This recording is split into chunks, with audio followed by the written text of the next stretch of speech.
함께 왕을 맞이하는 태도에 대한 말씀을 같이 보겠습니다. 왕을 맞이하는 합당한 태도. 오늘 우리 찬양을 드리면서 계속해서 친밀함, 그 사랑에 대한 어떤 도전을 저에게 주시는 것 같습니다. 우리 교회에게. 사랑하는 뷰포 성도 여러분, 사랑의 반응이 뭔지 아십니까?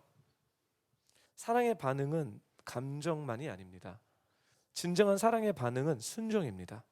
순종은 하나님의 말씀입니다.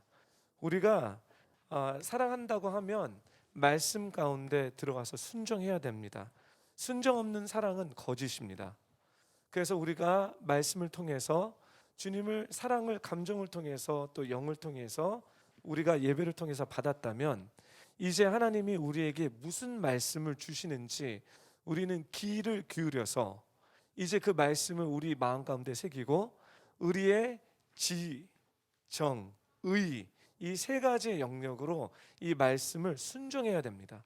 의지도 필요하고요, 지도 필요하고 정도 필요합니다. 이 세 가지가 삼박자가 온전하게 순종으로 주님 앞에 순종의 제사를 드릴 때 그것이 사랑의 고백입니다. 할렐루야. 네.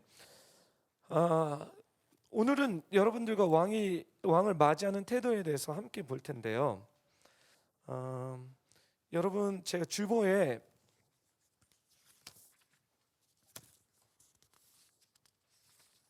여러분들 메모할 수 있도록 적었지만 또 이렇게 워크시트도 제가 준비했습니다.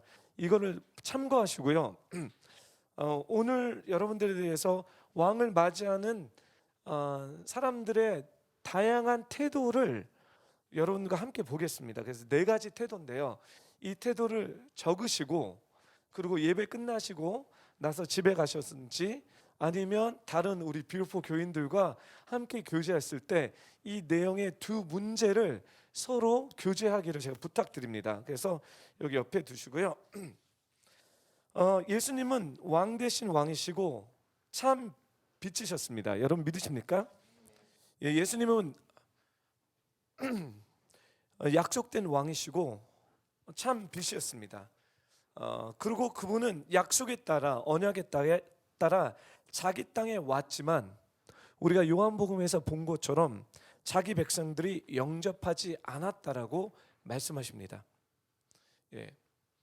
하나님께서는 이 불신 세계에 살고 있지만 예수님은 하나님을 믿지 않는 이 세상에 살고 있지만 진리와 구속에 관한 관심이 있었던 동방박사들을 통하여서 왕께 합당한 예를 갖추는 축복에 대한 이야기를 우리는 요한복음을 통해서 또 마태복음 2장을 통해서 우리가 볼 수 있습니다. 오늘 이 말씀을 통해서 나는 내 삶 속에 찾아오신 왕을 어떻게 영접하고 예우하고 있는지 함께 보겠습니다. 오늘 이 말씀을 통해서 내 삶 속에 찾아오신 왕이신 이 예수님을 어떻게 영접하고 또 예우하고 있는지 함께 찾아보겠습니다. 동방박사처럼 합당한 예를 갖추고 있는지 아니면 바리새인과 서기관처럼 생각으로 철저하게 메시아를 기다린다고 하면서 정작 그가 나타났을 때 그를 바알세불이다, 미쳤다, 그냥 마리아의 아들이다 하고 하대하지 않는지 다시 한번 자신을 점검하는 시간을 함께 가졌으면 좋겠습니다.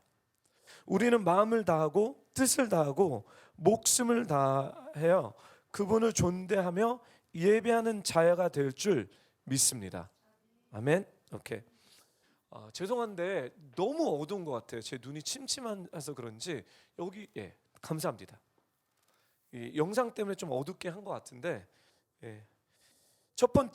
우리 첫 번째 인물 헤롯 왕을 좀 보겠습니다. 헤롯 왕은 대적자입니다.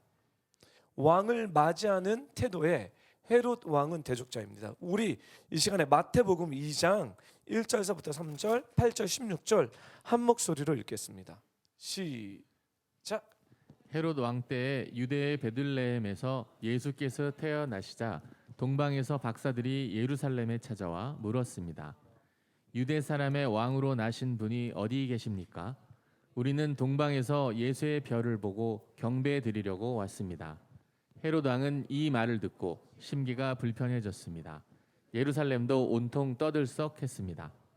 헤롯은 박사들을 베들레헴으로 보내며 말했습니다. 가서 샅샅이 뒤져 그 아기를 꼭 찾으라. 그리고 아기를 찾자마자 나에게도 알리라. 나도 가서 아기에게 경배할 것이다.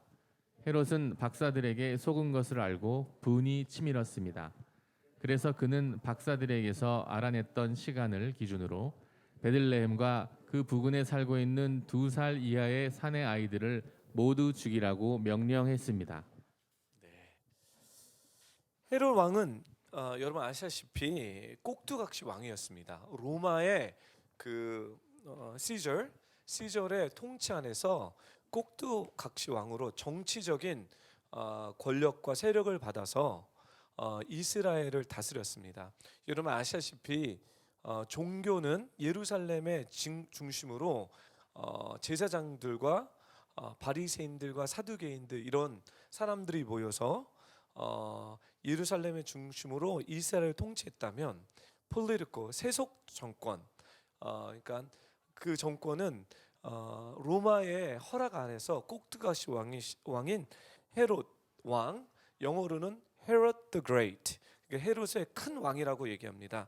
그리고 여러분 아시다시피 헤롯 왕은 헬스모니안 다이너스티라는 유대의 그냥 이 사람 한 왕이 아니라 이런 조선 뭐 신라 이런 다이너스티 왕족을 이뤘던 아주 위대했던 그 역사 가운데 위대했던 왕입니다. 그 세속적인 관점에서 보면요, 동방 박사들이 방문합니다. 방문해서 헤롯 왕을 찾습니다. 그리고 헤롯 왕이 이 동방 박사의 방문을 통해서 왕의 오심의 소식을 헤롯이 듣게 되고, 우리가 말씀에 있는 것처럼 헤롯은 거짓말로 축하하면서 그 왕을 죽이려고 했습니다. 여러분 아시다시피 자기가 왕인데 다른 왕이 낫다라고 얘기하니 웰컴이 환영하는 것처럼 하면서 그 왕을 찾아내서 왕을 죽이려고 하는 것입니다. 왜 그러냐면 새로운 왕의 탄생으로 자신의 왕권이 위협받을 줄 생각하고 예수를 죽이기 위해 베들레헴의 모든 2살 이하의 남자 영아애들을 살해했습니다. 헤롯은 적 그리스도의 모형입니다. 헤롯은 대적자라는 거죠. 대적자라는 것은 이런 것입니다. 예수님이 아닌 자기의 유익을 위해서, 자기의 것을 지키기 위해서 예수님 것들을 공격하고 모함하고 죽이는 일, 이것이 적 그리스도라고 성경은 표현하고 이것이 대적자의 모형입니다. 이 사람의 그 삶을 보면 헤롯 더 그레이트, 헤롯 왕의 삶을 보게 되면 이 사람은 즉위하자마자 왕위를 지키기 위해서 그 아내와 2 아들을 죽입니다. 그리고 역사가 요세푸스, 여러분 그 성경학을 공부하게 되면 요세푸스에 대한 인물이 많이 나오는데 역사를 기록한 히스토리언 역사가입니다. 이 요세푸스는 헤롯을 어떻게 정리하냐면 BC 3년에 여리고에서 무섭고 더러운 병에 걸려 그의 내장이 썩어 죽었다라고 전하고 있습니다. 그리고 그의 아들 요세푸스의 많은 아들들이 있는데 그 아들 중 헤롯 안티파스, 여러분 다 아시는 인물입니다. 안티파스는 동생의 아내를 취해 살다가 그 일에 지적하는 세례 요한을 죽입니다. 마가복음 6장 14절부터 29절의 말씀입니다. 또 이 헤롯 안티파스는 또 어디서 나오냐면 빌라도가 그 제사장과 바리새인 파들이 예수님을 잡죠, 그렇죠? 그리고 빌라도에게 보냅니다. 빌라도가 얘기를 들어보니 이 얘기는 종교적인 얘기라서 그 당시에 예루살렘에 헤롯 안티파스가 와 있기 때문에 예수님을 안티푸스로 보냅니다. 우리 로마에 대한 얘기가 아니다. 근데 헤롯 왕이 이 안티푸스가 예수님을 꼭 만나보기 원했어요. 그 만나보는 입장이 이 사람이 왕이라 뭐 이런 것이 아니라 이렇게 딱 해서 제가 무슨 기적을 이룰 수 있을까? 이런 궁금증이 있어서 만나봤는데 이게 이제 누가복음 23장에 대한 내용인데 조롱합니다. 이 안티푸스가 조롱해요. 헤롯 안티푸스가. 왜냐하면 네가 왕이면 좀 뭐 해봐 이런 뜻이에요. 그 예수님은 이때 한 마디도 이 왕에게 하지 않았습니다. 네. 그리고 조롱합니다. 그리고 다시 돌려보내죠. 그리고 이 헤롯 더 그레이트의 이제 손자 아들에 대한 얘기를 했고 이제 손자에 대한 얘기를 하겠습니다. 손자 헤롯 아그리파 1세입니다. 손자 아그리파 1세는 어떤 일을 했냐면 사도행전에 나오는데요. 그는 사도 야고보를 죽입니다. 그렇죠? 그리고 그때서부터 뭐가 시작됩니까? 교회의 핍박을 주도합니다. 그리고 주의 영광을 도둑질하다가 사도행전 12장 3절에 헤롯 아그리파 1세는 어떻게 죽는지 아십니까? 충이 그 worm 진화 같은 게 충이 나서 살을 해갖고 죽습니다. 아주 더러운 죽음입니다. 그 후에 그 중손자, 그렇죠? 중손자 헤롯 아그리파 2세에 대한 얘기를 합니다. 사도행전 25장에 이 인물이 나오는데 이 인물 또한 사도 바울을 신문하고 괴롭힙니다. 근데 이 헤롯 아그리파는 신문하고 괴롭히는데 아마 그 사도 바울이 그 순회를 하면서 돌아다니면서 헌금을 모았거든요. 헌금을 모아서 뭐 했죠? 누구에게 주려고? 예루살렘에 있는 사람들에게. 그래서 돈을 좀 이렇게 하려다가 그게 되지 않아서 그냥 감옥에 오래 가둬놓습니다. 그리고 결국 바울이 얘기하죠. 나는 로마 사람이니까 시저에게 가겠다. 내 케이스를 시저에게 가겠다라고 얘기합니다. 그래서 제가 여러분 이 헤롯 the Great, 이 헤롯 왕의 아들, 손자, 증손자 이 4대에 대한 이야기를 여러분들에게 나눴습니다. 여러분 어떠십니까? 예, 이 집안은 썩스입니다. 예, 가문대로 썩스입니다. 하나님의 관점에서 되게 위험한 적 그리스도의 모형입니다. 이게 왜 이럴까요? 왜 이 가족은 이런 일을 했을까요? 이게 왕을 맞이하는 태도 우리가 좀 돌아봐야 됩니다. 지금도 자신이 이 세상의 통치권을 갖고 있다고 생각하는 주관자들은 예수를 핍박하고 대적하고 거역합니다. 주권을 드리는 헌신의 사람들만이 제자입니다. 제가 아까 얘기했죠. 우리가 사랑한다라고 고백하고 사랑을 느꼈습니다. 그렇죠? 예배를 통해서. 분명히 저는 그거를 예배 드리면서 우리 비읍보 교회 성도님들이 정말 주님을 사랑하는구나. 근데 진정한 완성도 있는 사랑은 자기의 주권을 내려놓는 순종을 하며 그 주권을 왕이신 예수님께 드립니다. 주권을 드리는 헌신의 사람들만이 제자입니다. 그리스도를 왕으로 모시는 자들만이 진정한 예배자들입니다. 사랑하는 비읍보 성도 여러분, 영적 전쟁은 먼 데 있지 않고 내 안에 있습니다. 영적 전쟁은 먼 데 있지 않고 내 내면 안에 있는데 주권을 누가 쥐고 있느냐에 따라 사단의 권세를 깨트리느냐 아니면 하나님의 권세를 높여드리느냐에 따라 있습니다. Who is our boss? Who is our king? 누가 나의 왕이냐? 누가 나의 삶을 다스리냐? 이것입니다. 우리가 어떤 권세와 명예, 축복을 받을지라도 그것들을 은총으로 주어준 것들이 우리에게 많은 은총들을 주어졌는데 그것을 우리 주 예수 그리스도를 섬기기 위해서 예배를 하는 위해서 쓰여야 됩니다.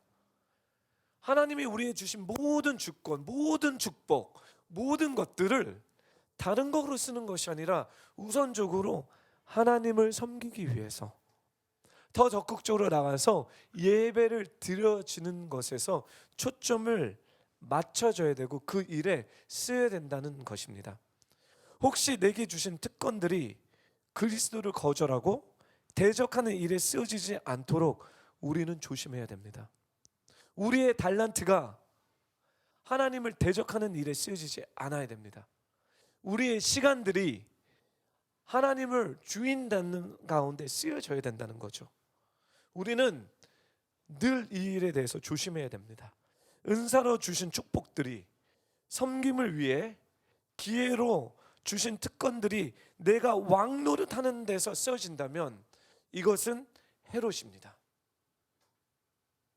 이것은 헤롯의 적그리스도의 모양대로 우리가 들어가는 것입니다.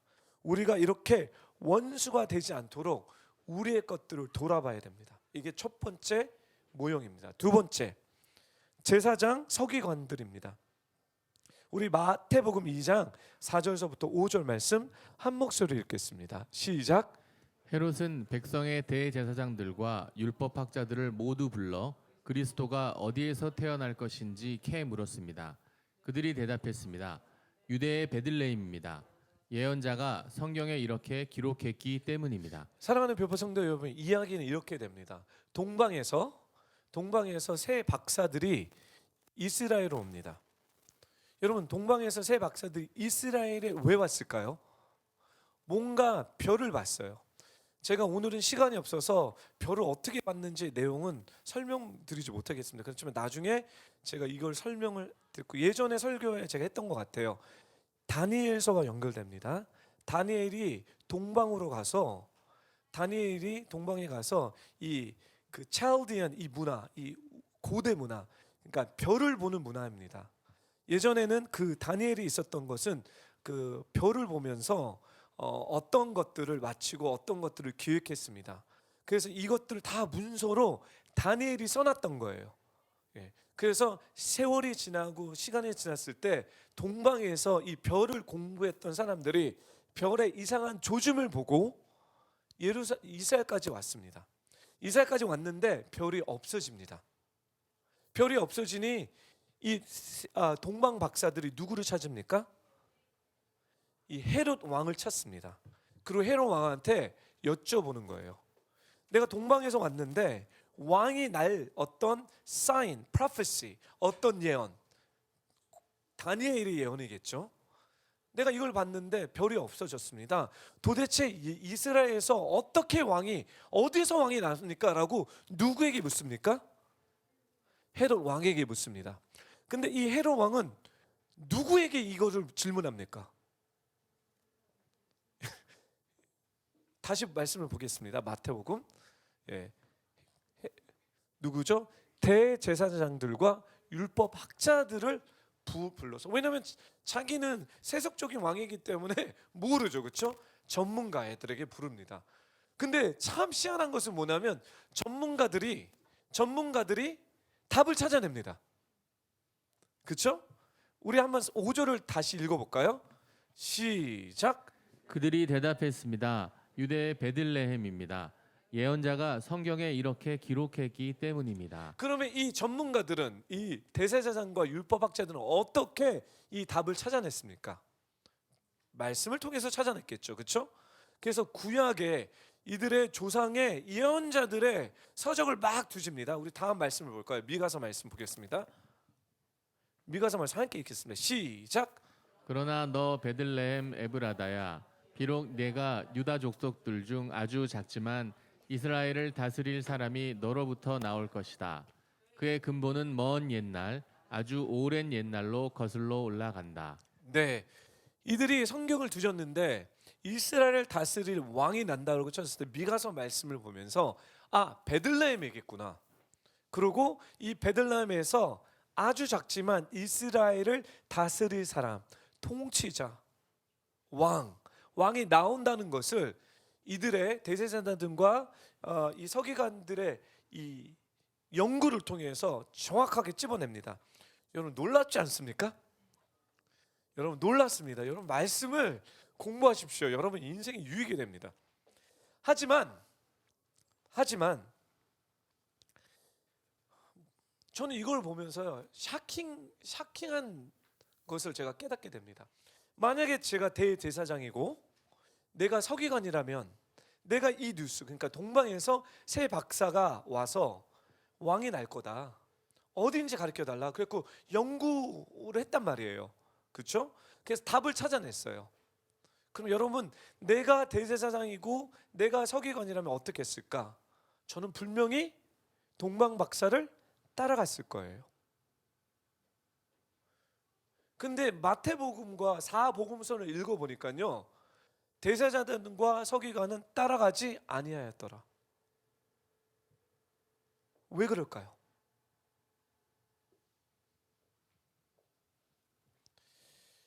저는 이거는 제 추측입니다.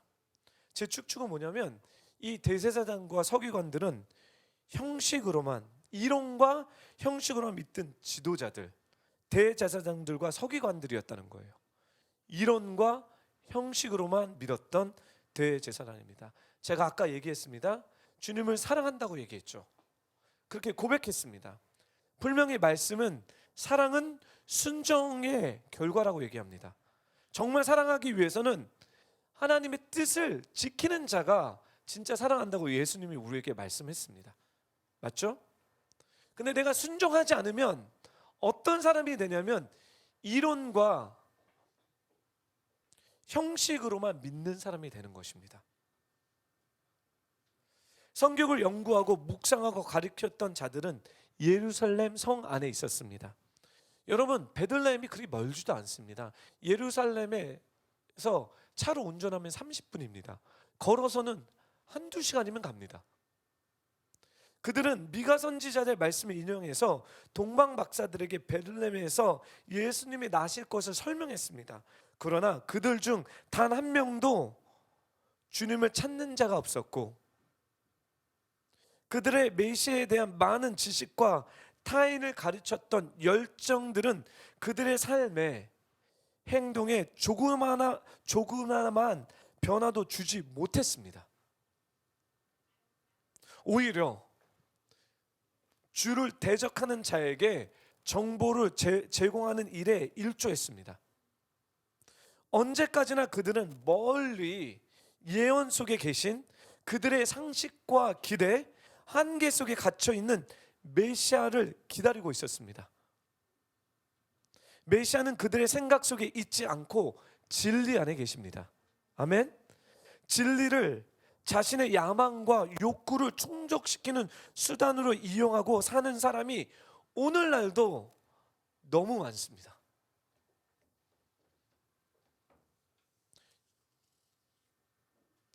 디모데전서 6장 5절 말씀 우리 한 목소리로 좀 볼까요? 이렇게 두 말씀 연거푸 같이 읽겠습니다. 시작.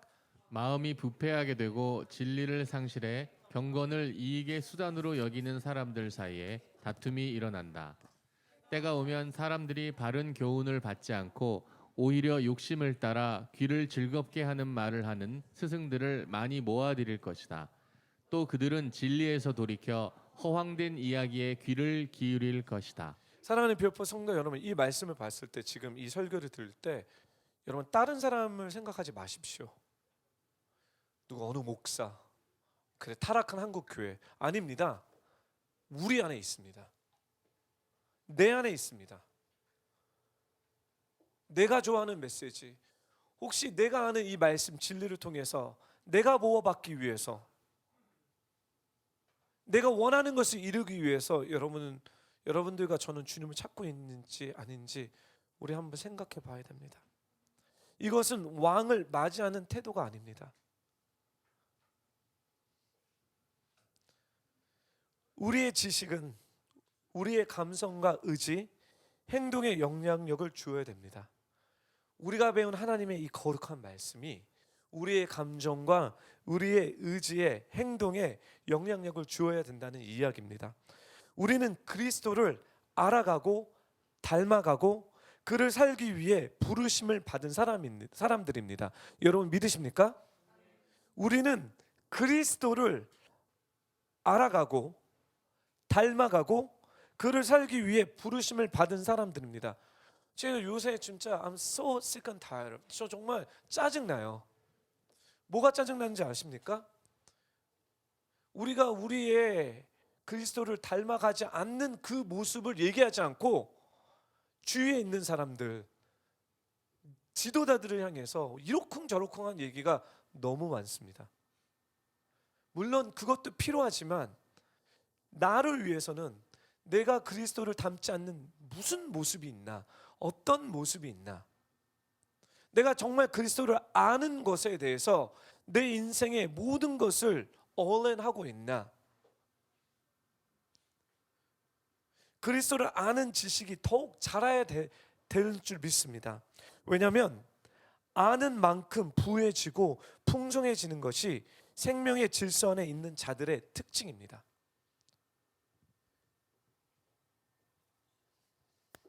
우리 말씀을 보고 제가 얘기하겠습니다. 요한복음 17장, 에베소서 3장, 빌립보서 3장, 베드로서 3장, 우리 한 목소리 쫙 읽겠습니다. 시작. 영생은 오직 한 분이신 참 하나님 아버지와 아버지께서 보내신 예수 그리스도를 아는 것입니다. 능히 모든 성도와 함께 지식에 넘치는 그리스도의 사랑을 알아. 내가 참으로 모든 것을 해로 여기는 것은 내 주 그리스도 예수를 아는 지식이 가장 고상하기 때문입니다. 그분으로 인해 내가 모든 것을 잃어버리고 심지어 배설물로 여기는 것은 내가 그리스도를 얻고 도리어 우리 주이시며 구주이신 예수 그리스도의 은혜와 그를 아는 지식 안에서 성장해 가십시오. 영광이 이제와 영원토록 그분께 있기를 빕니다.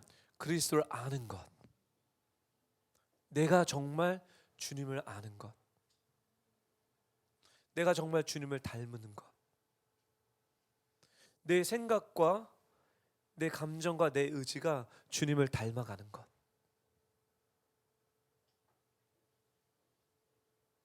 아니면 지식적으로 아는 것,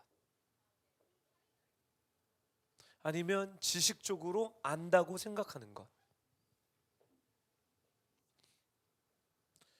사랑하는 뷰포 성도 여러분, 특별히 우리 교회에 제가 여러분들에게 정말 부탁드리고 간구하고 싶은 것은 주님을 아는 것에 시간을 투자하십시오. 그것밖에 없습니다. 그리고 주님을 아는 것에 대한 여러분의 태도를 여러분들 한번 돌아보십시오. 제가 왕을 맞이하는 합당한 태도를 이 말씀을 준비하면서 우리의 태도가 너무 불순하다는, 나의 태도가 너무 불순하지 않는가라는 생각을 많이 하게 됐습니다. 그래서 여러분 아시다시피 리더십 성경 공부와 강한 용사의 성경 공부에 자세, 태도에 대한 어떤 문구를 제가 어디서 갖고 와서 허락을 받고 제가 씁니다. 제가 읽어드리겠습니다. 나는 열심히 공부한다. 여러분, 지식적으로 아는 것을 끝나기 위해서 열심히 공부하는 것이 아니라 어딘가서부터 시작을 해야 되는데 지식이 없으면 망하기 때문에 먼저 공부하는 것부터 시작됩니다. 근데 공부가 그런 지식적인 공부로 끝나는 것이 아니라 이것이 삶으로 순종에게 왔을 때 이것이 생명력으로 온다는 거예요. 근데 순종하기 위해서는 먼저 인풋, 지식이 들어가야 됩니다. 우리는 늘 지식을 받고 있습니다. 이것이 영적인 지식이든 세속적인 지식이든 우리는 늘 하루를 살아가면서 이 인풋, 지식을 받고 살아갑니다. 그리고 그 지식들이 쌓여서 우리의 신념이 됩니다.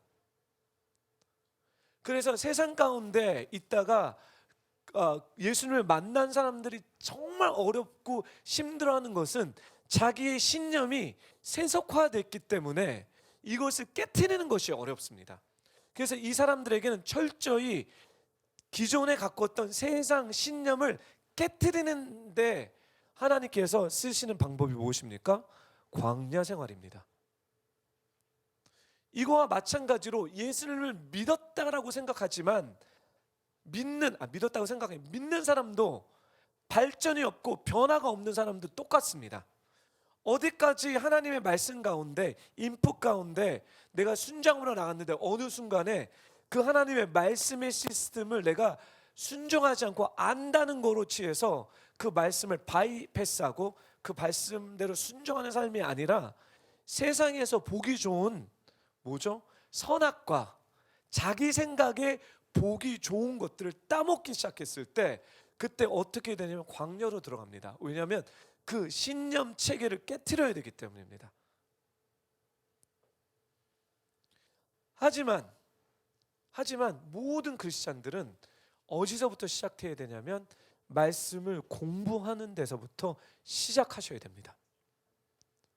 그래서 성경 공부, 우리 별포교회 성경 공부를 봤을 때 나는 열심히 공부한다라고 얘기하는 것입니다. 이것이 우리의 자세여야 됩니다. 공부하지 않으면 망합니다. 하나님 나라와 그 의를 위하여 미래는 현재 우리가 무엇을 하는가에 달려 있습니다. 내가 지금 공부하지 않고 말씀 가운데 하나님의 원리와 원칙을 공부하지 않으면 미래에는 어둡다는 겁니다. 나의 미래는, 또 우리의 나라의 미래는 어둡습니다. 사명과 천국의 영원한 상급을 생각하십시오. 기도는 우리의 첫 번째 언어입니다. 말씀은 우리의 첫 번째 생각의 기준입니다. 말씀은 우리의 첫 번째 생각의 기준입니다. 이게 자리 잡고 있으면 우리의 언어는 기도가 됩니다. 기도가 그 말씀으로 흘러갑니다. 하나님의 말씀에 예스라고 말하는 긍정적인 믿음을 훈련하셔야 됩니다. 누구에게 예스요? 하나님 말씀에. 우리의 생각이 아닙니다. 세상이 가르쳐주는 원리가 아닙니다. 가장 기본적으로 하나님의 말씀에 예스라고 하는 믿음의 훈련이 필요합니다. 이게 왜 훈련이라고 할까요?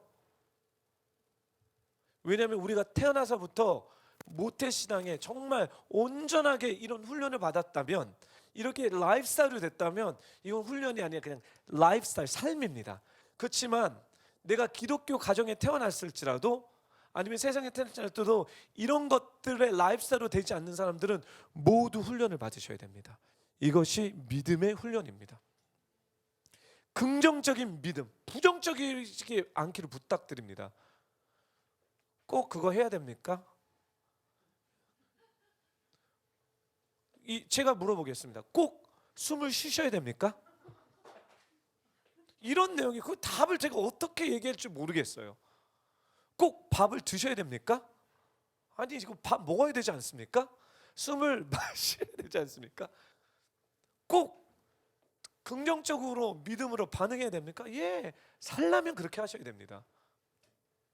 긍정적인 믿음을 가진 사람들은 어려움이 닥칠 때 믿음으로 승리할 수 있습니다. 그리고 말씀으로 예스하는 사람들은요, 나는 나보다 공동체의 관심을 우선시합니다. 나는 팀을 믿습니다. 여기에 좀 불편하신 분들은 여러분 가정생활도 어려우실 거예요. 가족도 뿔뿔이 흩어져서 개개인적인 신앙을 생각할 것입니다. 제가 확실히 여러분들에게 도전합니다. 성경 말씀, 하나님의 원리는 개개인적으로 신앙생활을 할 수 없는 구조입니다. 왠지 아십니까? 우리 하나님도 공동체로 일을 하십니다. 삼위일체의 하나님이십니다. 우리 하나님도 그냥 하나님의 자체, 그 네이처, 그 존재 자체가 공동체가 포함되어 있습니다. 그래서 공동체를 잘 찾으셔야 됩니다. 여러분은 축복받은 줄 믿습니다. 동의가 안 되는 것 같아요. 우리 공동체 정말 좋습니다. 하나님 여러분 붙이셨습니다. 나는 팀을 믿는다. 왜냐하면 한 사람 한 뜻이 되어 연합하면 모두가 더 많은 것을 성취합니다. 그래서 하나님이 공동체를 주셨어요. 나 하나보다 우리가 정말 주님과 하나 된다면 내가 할 수 있는 것보다 더 많은 것들을 하나님이 이 공동체를 통해서 이룹니다. 나는 공동체의 성장과 발전을 위해서 더욱 내 자신을 헌신한다는 거죠. 만나는 사람들에게 복음을 전하고 베푸는 자비로운 마음을 훈련합니다. 나는 모든 일에 굉장한 책임감이 수반된다는 사실을 명확하게 알고 있습니다. 어떤 환경 속에서도 나는 내 믿음을 타협하지 않을 것입니다. 나는 교만함과 부정적인 자세를 매일 돌아보고 이전 거는 지났으니 보라 새 것이 되었도다 라고 말한다. 나의 재능은 훈련에 대한 열정이고 이것은 중요한 태도라고 믿습니다. 여러분의 열정이, 여러분의 태도가 하나님의 말씀에 대한 열정이 있기를 주님의 이름으로 부탁드립니다. 여러분이 밥 벌기 먹고 살기 위해서 한 그 열정보다 주님의 말씀에 대한 열정이 더 우선순위가 되어야지 여러분들이 살 수 있습니다. 그리고 부탁드리는 것은 내 짧은 시각으로 하나님의 지혜와 공동체의 조언이 무시될 것입니다. 저 훈련하는 사람들에게 이거를 가르칩니다. 내가 다 안다라는 착각을 버리십시오. 물론 존중되지만 공동체는 여러 사람들의 마음과 생각과 이런 것들을 모아서 내가 생각하는 것보다 뛰어날 것입니다. 그리고 하나님은 그렇게 일하십니다. 내가 다른 사람들과 구별되는 점은 예수에 대한 내 충성심.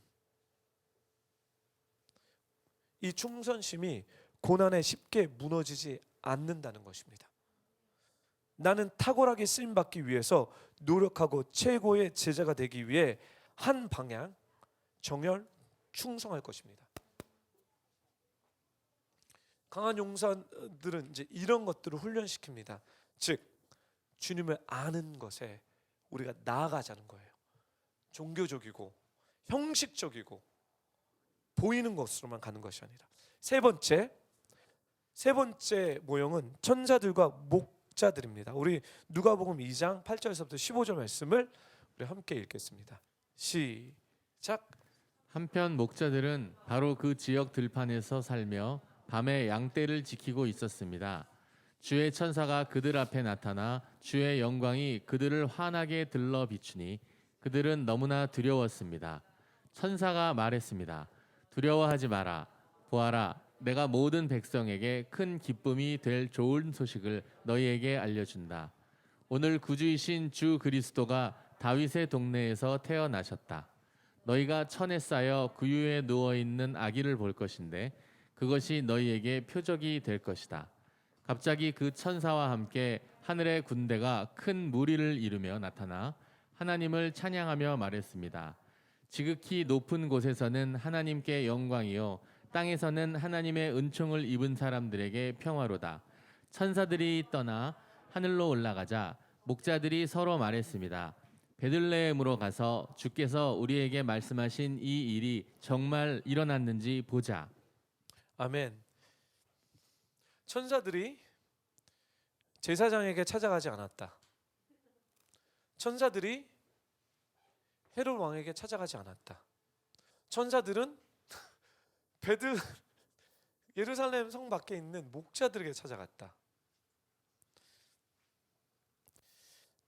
여기서 두 가지 인물을 우리가 봐야 됩니다. 천사들과 목자들입니다. 사랑하는 뷰포 성도 여러분, 천사들은 누굽니까? 주님과 구원을 얻은 후사를 섬기기 위하여서 만들어진 영입니다. 주님 예수님과 후사는 누굽니까? 약속을 언약을 받은 우리들. 이 히브리서에 나옵니다. 이 천사들은 하나님의 종으로서 예수님을 섬기고 후사들을 섬기기 위해서 보낸 종들입니다.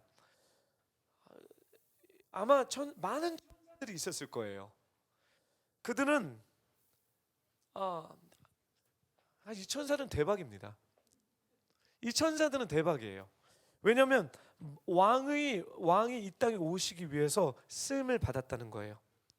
제가 여러분들한테 이 포인트에서 무슨 얘기를 하고 싶냐면 섬길 기회는 자주 오지 않습니다.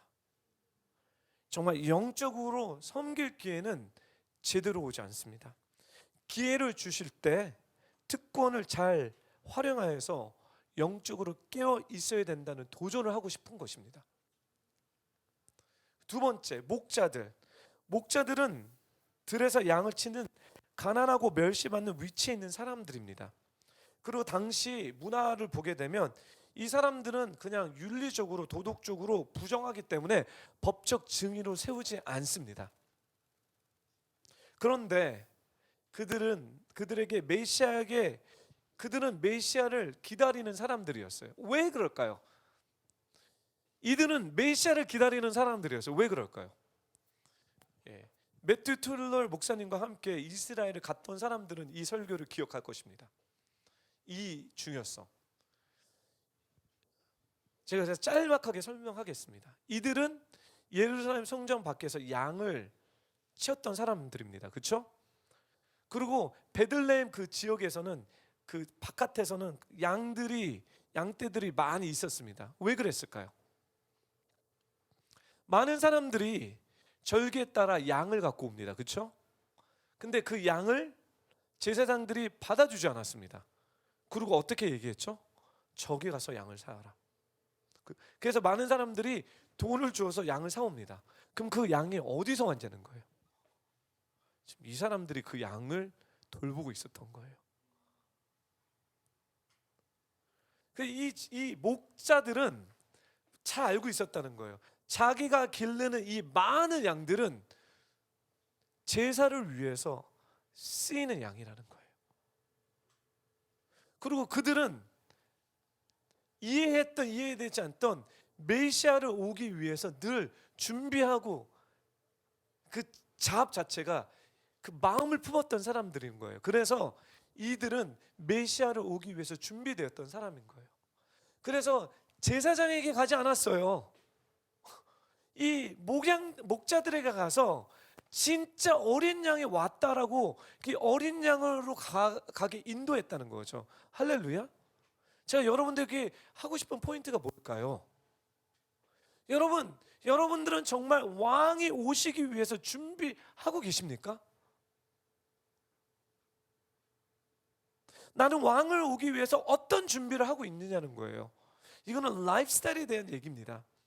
여러분의 일적으로 여러분의 삶 가운데, 여러분의 개인적인 삶 가운데, 일 가운데 정말 내가 이 어린 양이 하나님 앞에 드려지기 위해서, 바쳐지기 위해서 쓰임 받고 있느냐는 이 얘기입니다.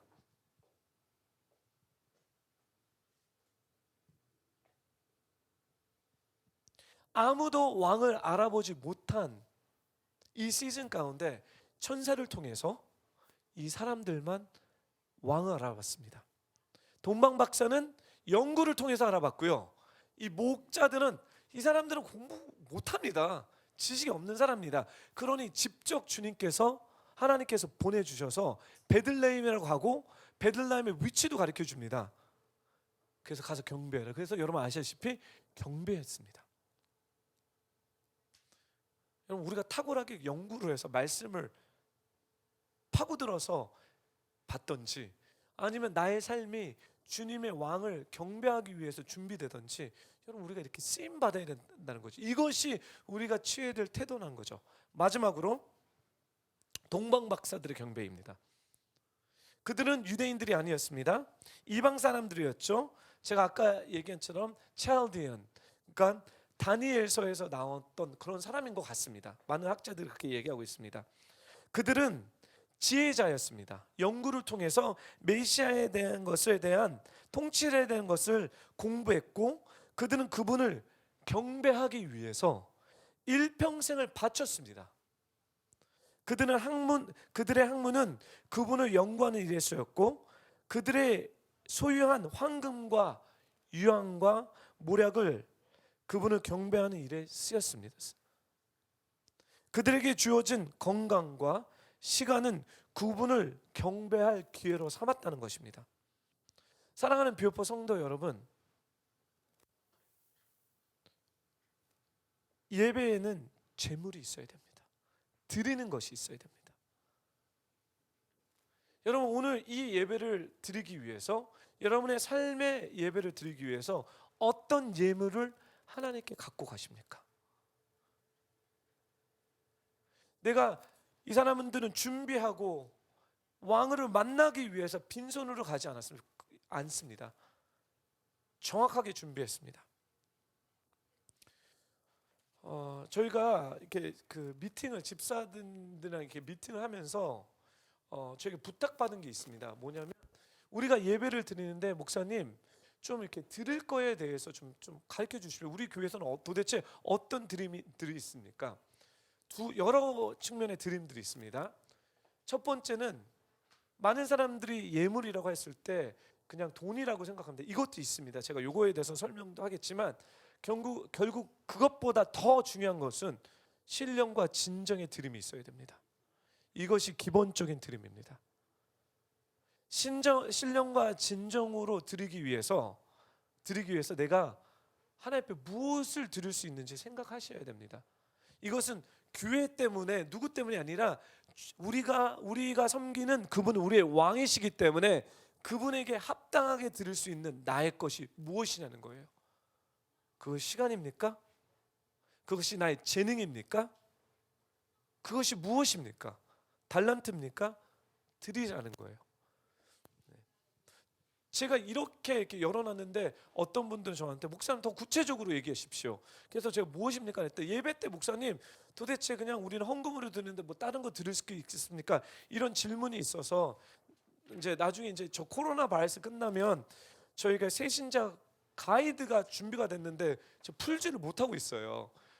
이거를 제가 한 달 전서부터 저희가 준비했는데 그래서 여기에 나온 것을 제가 간단하게 얘기하겠습니다. 어떤 드림, 헌금들이 있냐? 저희 교회에서는 11조들이 있습니다. 그래서 11조는 모든 성도라면 비로포교회 성도라면 이거는 그냥 맨데토리입니다. 이건 드려도 되고 안 드려야 되는 영역이 아니라 드려야 되는 영역입니다. 여기에 대한 교육을 성도가 되기 전에 다 해드렸습니다. 그리고 저희 교회는 주일 현금이 있습니다. 주일 예배에 참석했을 때 하나님께 드리는 것입니다. 그래서 이것은 봉투를 형해서 드리는 것입니다. 또 어떤 헌금이 있냐? 감사 헌금이 있습니다. 생일 맞은 분들 감사의 제물로 올려드리는 것입니다. 특별히 감사한 일, 생일, 결혼, 이사, 개업, 승진, 취업, 신방 등 있을 때 감사로 하나님 앞에 예물을 드리는 것이 성경에 나옵니다.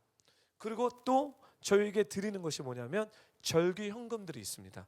어떤 절기 현금? 신년, 다음 주가 부활절입니다. 그래서 절기 현금에 대한 얘기를 했습니다. 부활절, 추수감사절, 성탄절, 어떤 절기를 맞아서 그냥 절기이기 때문에 그냥 돈을 드리는 것이 아니라 신령과 진정으로 그 부활절이 다가오잖아요. 그러면 헌금을 드리면서 그 부활에 동참하는 일을 하라는 거예요. 우리의 모든 영역 가운데. 그 다음에 첫 열매 성교 현금입니다. 그래서 여러분 삶 가운데 막 첫 열매들이 있다. 그러면 이런 것들을 성교 현금으로 구분해서 드려달라고 부탁드립니다. 하나님께서 수확의 첫 것을 드리라고 말씀했다라. 이것이 가인과 아벨의 얘기입니다. 우리의 인생의 첫 것을 드리는 헌금입니다. 그래서 여러분이 직장을 새로 들어가십니까? 첫 열매는 하나님 것입니다. 여러분 또 너무 종교적으로 하지 마시고요. 첫 열매다고 생각하는 것을 하나님께 드십시오. 그 다음에 마지막은 목적 현금입니다. 목적을 가지고 드리는 현금. 그래서 이 부분에 대해서 성도님들 저한테 물어본 게 있는데 예, 맞습니다. 구제 현금이 여기에 들어갑니다. 그래서 목적 현금을 저희 강한 용사 성경 공부할 때 어떤 분이 목사님 구제에 대해서 작정 현금을 해도 되는데 그건 어떻게 해야 됩니까? 이렇게 물어보시더라고요. 그래서 제가 죄송했어요. 여기에 대해서 자세하게 설명을 저희 교회에서 못했는데 목적 현금입니다. 봉투에서 체크하시고 구제라고 쓰시면 이 저희 교회 구제팀이 이렇게 이제 형성됐거든요. 집사님 위주로 우리 무양팀이랑 같이. 그러면 거기서 구제할 수 있는 영역을 찾아서 저희가 구제하는 것입니다. 그 외에 뭐 북한 현금, 미션 현금, 장학금 뭐 여러분들의 성령의 감동에 따라 인도에 따라 목적 현금이라고 하고 그 목적을 적어 주십시오. 그러면 교회가 그걸 받아서 그 가운데 쓰겠습니다. 여기서 요점은 뭐냐면 예배에는 재물이 있어야 된다는 이야기입니다. 희생의 대가를 지급해야 된다는 거죠. 이 동방 박사에게는 메시아에서 그들에게 있어서 메시아는 많은 시간을 들이고 큰 재산, 생애와 정열, 많은 노력을 들을 가치 있는 경배의 대상이라는 거예요. 여러분, 우리 왕이 정말, 우리 예수님이 정말 가치 있는 대상입니까? 이러니까 신령과 진정에 대한 이야기를 나눈 것입니다. 그들은 예수님을 섬기고 예배하기 위해서 왔습니다. 예배에는 정성과 희생, 준비가 되어 있어야 된다는 거죠. 그래서 주일 예배 오실 때 여러분 그냥 오시지 마시고 미리 헌금을 준비하시라는 거예요. 요새 저는 헌금이 아니라 제가 막 헌금 시간 때 그 폰을 들고 있잖아요. 이게 그 뭐지, 전화기를 들고 있잖아요. 이체에 대한 훈련을 한번 해보는 거예요. 그래서 11조나 어떤 것들을 이체, 구자 이체로, 왜냐면 지금 우리 예배의 형태가 좀 바꿔지고 있어서 그렇지만 그냥 드리는 것이 아니라 마음의 준비를 하는 거예요. 오늘 아침서부터 하나님, 이체하지만 정성껏 드리기 원합니다. 두렵고 떨리는 마음으로 당신에 대한 존귀함과 당신이 왕인 것을 인정하겠습니다. 그러면서 그런 마음을 갖추라는 거죠. 우리 온라인에서 예배 드리시는 분들 그냥 뭐죠? 잠옷 바지 입고 드리지 말아 주시길 부탁드립니다. 편한 게 아닙니다. 그렇다고 해서 집에서 양복을 입으라는 얘기는 아닙니다. 하지만 성령님이 그런 마음을 주시면 그 마음 때문에 그렇게 하는 것은 유익이 됩니다. 정성을 드리라는 거예요. 내가 드릴 수 있는 최선의 정성이 뭘까? 교회에서도 집에서도 내가 어디에서 예배를 드릴지라도 신령과 진정의 희생과 정성이 들어가야 된다는 거예요. 이게 바로 왕으로 인정하는 합당한 태도라는 거죠. 유독 누가 이 합당한 태도를 보였습니까? 헤롯 왕도 아니에요. 대제사장과 서기관도 아닙니다. 그리고 목자들도 아닙니다. 나 목자들 봤으니까요, 봤는데 선물을 갖고 가질 않았대. 나 같으면 이 왕으로, 그러니까 정말 마인세트, 태도와 애티튜드인 것 같아요. 이 동방의 박사들은 유대인들도 아니고, 그렇죠? 하지만 오랜 연구를 통해서 그냥 갈 수 없다 하면서 준비됐던 것이 뭐죠? 세 가지 선물을 준비합니다. 여러분은 어떻게, 우리가 어떤 자세로 그분에게 나아가야 되겠습니까? 어떤 태도로 우리 왕이신 예수님을 맞이하겠습니까? 여러분, 우리가 다시 이번 주에 이 말씀, 왕을 맞이하는 태도를 우리가 돌아보면서 나는 정말 헤롯 왕인가? 나는 대제사장 서기관인가? 나는 천사와 목자들인가? 아니면 나는 동방박사인가라는 것을 한번 고민해 보시고, 두 번째 질문이죠. 나는 왕을 맞이하기 위해 어떠한 합당한 태도의 변화가 필요한지 꼭 이거를 여러분 생각하고 적으십시오. 어떤 변화가 필요한가 적으시고 이번 주에 여러분들이 한번 적용해 보십시오. 예수님을 왕으로. 사랑하는 교포 성도 여러분, 말씀 마치겠습니다. 동방박사가 예수님을 이렇게 맞이하러 갔을 때, 왕으로 경배하러 갔을 때 예수님이 슈퍼 파워가 있는 슈퍼맨이셨습니까? 예수님 누구였습니까? 어린 아기였습니다. 사랑하는 교포 성도 여러분, 어쩌면 왕으로 찾아오시는 그분이, 주님이 여러분에게 찾아오는 것이 슈퍼맨으로 찾아오지 않고요, 어린아이로 사소하게, 이게 왕인가? 이게 뭐야? 이런 식으로 찾아오실 수 있습니다. 그럴 때 여러분은 어떤 태도를 가지겠습니까? 동방박사는 경배했습니다. 여러분, 아무리 사소한 영적인 일이라도 여러분의 애티튜드, 여러분의 태도를 우리가 다 돌아보기 원합니다. 그분은 우리의 존귀, 우리의 경배를 받기 합당하신 분이십니다. 그분은 우리의 찬양을 받기에 합당하신 분이십니다.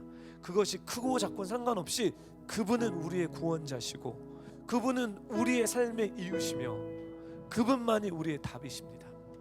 여러분, 우리의 애티튜드, 우리의 말투, 우리의 태도가 이제는 바뀌어져야 됩니다. 헤롯 왕의 같은 그런 대적 적그리스도 같은 그 대적을 우리는 이제 집어 던져야 됩니다. 우리는 지식적으로 형식적으로 앓는 이 진리를 우리는 던져야 됩니다. 그리고 우리는 우리의 삶 가운데 준비해야 됩니다. 천사처럼 쓸 수 있던 기회가 있다면 아무리 사소한 것들도 예 하나님 예 제가 하겠습니다. 제가 쓰임 받겠습니다. 저를 사용해 주십시오. 많은 사람들이 있지만 저를 부르셨습니다. 할렐루야 감사합니다. 저에게 이 기회를 놓치지 않겠습니다 라는 천사와 이 목자들의 태도여야 되겠습니다. 그리고 더 적극적으로 하나님 제가 이것을 준비하겠습니다. 제가 당신을 섬기기 위해서 당신께 드릴 것을 준비하겠습니다. 이런 마인세트로 이 동방박사의 마인세트로 여러분 이분들이 이 동방박사가 바친 이 헌금들이 이 예물들이 뭡니까? 왕을 위해서 준비하는 것입니다. 죽음을 위해서 준비한 것입니다. 제사를 위해서 준비한 제사장의 직분. 그러니까 하나님 그들은 몰랐지만 하나님은 어떻게 쓰셨냐면 왕을 세우기 위한 기름 부음에 위해서 쓰셨습니다. 오늘도 하나님은 우리를 통해서 비로포교를 통해서 왕의 대로를 준비하기 위해 우리의 드림을 통해서 하나님 받기 원하십니다. 우리 이 세 가지를 놓고 이 말씀을 놓고 우리 함께 좀 기도하면서 우리 자신을 돌아보면서 그런 시간을 갖겠습니다. 우리 함께 기도하겠습니다. 같이 기도할게요. 할렐루야. 거룩하신 하나님 아버지, 왕을 맞이하는 합당한 태도에 대해서 오늘 우리가 배웠습니다. 주님, 우리 안에 헤롯이 있습니다. 우리 안에 주님을 대적하는 그런 악한 그런 것이 있습니다. 이 대적하는 것은 지금 여기서 끝나는 것이 아니라 계속 지속적으로 헤롯의 왕이 손자가 증손자가 계속 이어서 영적인 것들을 죽이고 또 죽이고 핍박합니다. 주님 하나님, 우리 내면 가운데 이것을 다루지 않는다면 지금뿐만 아니라 내 인생을 거쳐서 영적인 것을 대적하는 그런 적그리스도인 것들을 이제 나서 예수 그리스도의 이름으로 끊어질지어다. 주님, 그리고 하나님 아버지, 지식적으로 종교적으로 아는 하나님, 주님이 어디서 태어난지 알았지만 움직이지 않고 베들레헴으로 가지 않은 그런 종교자가 되기 원치 않습니다. 하나님, 내 마음을 찢어주십시오. 이론으로만 아는 자가 되기 원치 않습니다. 하나님, 나의 삶 가운데 아는 것으로만 지친 것이 아니라 정말 주님을 사랑한다면 하나님 순종으로까지 이어지는 하는 삶을 살기 원합니다.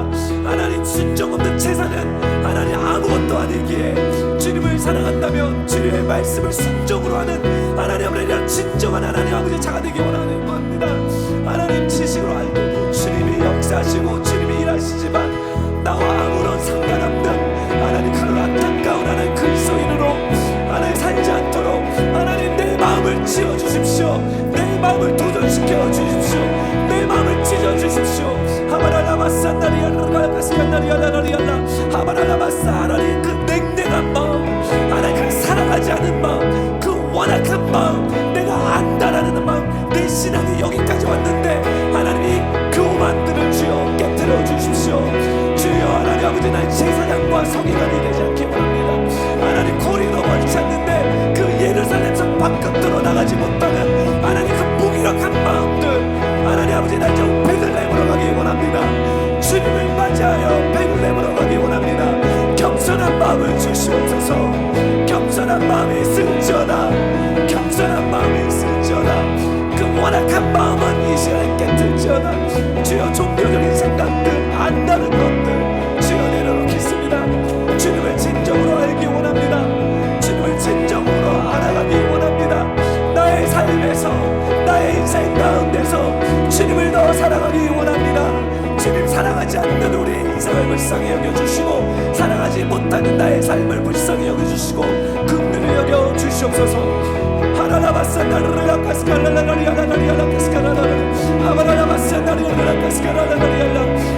주님을 아는 지식이 증가되기 원합니다. 내 인생에 주님을 아는 하나님의 공부들을, 하나님 성경의 말씀을 내 마음 가운데 새기는 훈련을 하기 원합니다. 다른 어떤 것보다 하나님의 말씀을 사랑하고 하나님의 말씀을 내 심장 가운데 새기며 그 말씀을 지키겠다라고 하나님 아버지 노력하는 모든 성도들에게 하나님 아버지 긍정적인 하나님 잘 살도록 하여 주시옵소서. 주시고 올바른 신념체계를 허락하여 주셔서 주여 주님을 더 아는 데 힘쓸 수 있도록 하여 주시옵소서. 주여 하나님 아버지를 쓰임받기 원합니다. 하나님 무표교회 교인들이 하나님 쓰임받기 원합니다. 그냥 인생 그냥 왔다가 싸움으로 쓰임받지 않고 그냥 죽는 그런 인생이 아니라 왕에게 쓰임받는 인생이 되기 원합니다. 왕이 인정하는 인생이 되기 원합니다. 우리의 삶에 전환들을 허락하여 주시옵소서. 하나님 기회를 줬을 때 마음을 다하고 뜻을 다하고 생명을 다해서 주님을 하나님 아버지 섬길 수 있도록 허락하여 주시옵소서. 아바라 하나님 알라카스카라라니 주여 하나님 아버지 동방박사처럼 주님 우리가 주님을 위해서 무엇을 준비해야 됩니까? 주님 우리가 무엇을 위해 준비해야 됩니까? 하나님 아버지 우리의 인생의 시간과 에너지와 무엇을 바라는 것이 아니라 당신은 우리의 왕이시기 때문에 당신께 드리는 합당한 경배를 드리기 위해서 하나님 아버지 우리의 예배를 맡겨주십시오. 하나님 우리의 예배가 바뀌어지기 원합니다. 우리의 태도를 바꿔주십시오. 우리의 생각들을 바꿔주십시오. 하나님 우리의 애티튜드가 겸손함으로 바뀌어질지어다. 하나님 아버지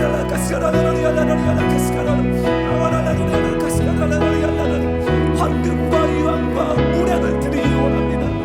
황금과 유황과 모략을 드리기 원합니다. 주님만이 우리의 왕입니다. 주여 주님 재림하실 때 정말 왕으로 오실 텐데 주님 하나님 우리 정말 그 왕에 대한 합당한 애티튜드 태도의 변화들이 이 교회 가운데 있기를 예수님의 이름으로 간곡하게 기도합니다. 내 안에 하나님 애티튜드 그 생각 그 뉘앙스를 주여 꾸짖어 주시옵소서. 주님 앞에 겸손한 자로 주님을 사랑하는 자로서 하나님 주님에 대한 열정과 말씀에 대한 사랑과 순종이 하나님 아버지 넘쳐나길 원합니다.